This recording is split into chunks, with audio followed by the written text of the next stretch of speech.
Welcome to the Explainer.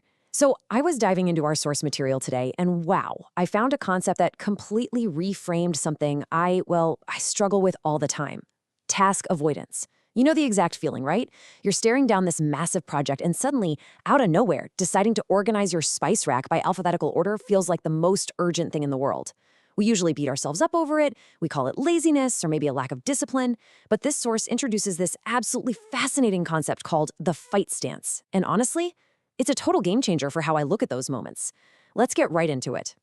Now, what's really interesting about this slide is how it completely shatters all that guilt we carry around about our own productivity. The idea here that the opposite of procrastination isn't productivity, but actually courage, is just such a massive paradigm shift.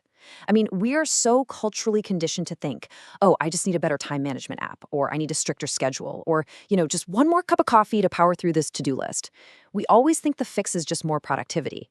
But this brilliant insight from the material reveals that procrastination isn't actually a productivity problem at all.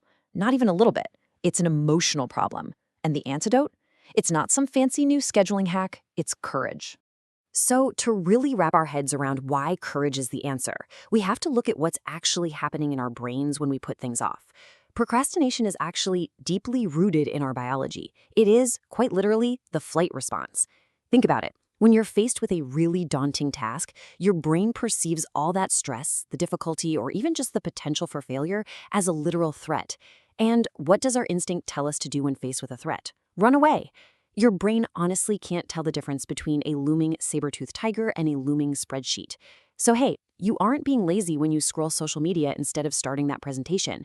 Your biology is literally triggering a flight response to flee a stressor. You are just in survival mode. Which brings us to a really pivotal question. If our natural biological instinct is to just run away from the discomfort of a hard task, how do we stop running? How do we take that looming dread, that deep-seated fear of the work itself, and just melt it away? Well, the answer lies in completely reversing our physical and mental posture toward the work. We literally have to consciously override that ancient biology. Okay, let's dive into this. We really have to recognize our default state of flight, avoiding the stress, and consciously shift into a totally new paradigm: fight. The source actually calls this the fight stance. It's a deliberate, highly conscious decision to stop retreating and start confronting. Instead of letting a daunting task just back you into a corner of distraction, you plant your feet, square your shoulders, and choose to attack. You're acknowledging the stress is there, for sure, but you're choosing to face it head-on rather than turning your back to it.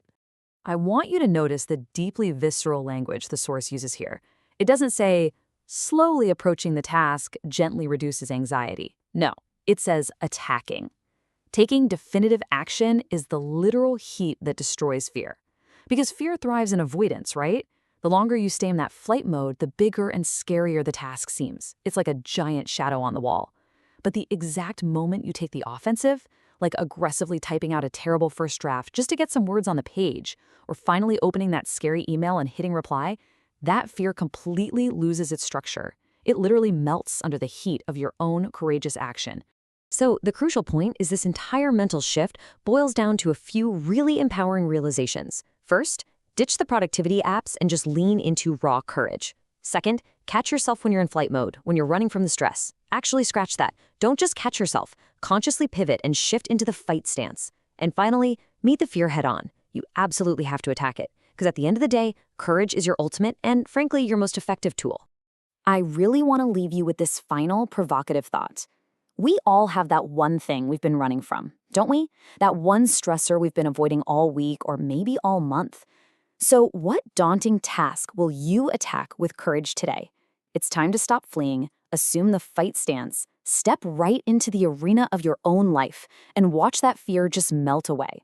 Thank you so much for joining me for this explainer, and I absolutely cannot wait to see what you conquer next.